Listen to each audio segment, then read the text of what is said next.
যারা ভোট ডাকাত তাদেরকে উন্মোচন করতে আমরা সক্ষম হয়েছি বাংলাদেশে।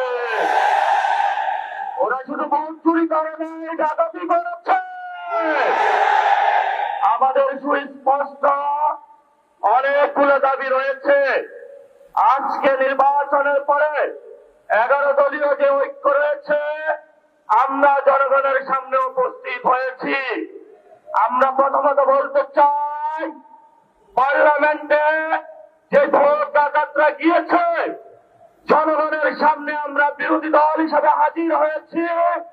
আমরা রাজপথে থাকবো, গড়ায় গন্ডায় ইঞ্চি ইঞ্চি করে জনগণের উপরে যারা ভোটের ইঞ্জিনিয়ারিং করেছে, ভোট ডাকাতি করেছে, নতুন ভাবে জুলুম চাপিয়ে দেবার চেষ্টা করছে, আমরা তাদের কাছ থেকে বুঝে নেব ইনশাআল্লাহ।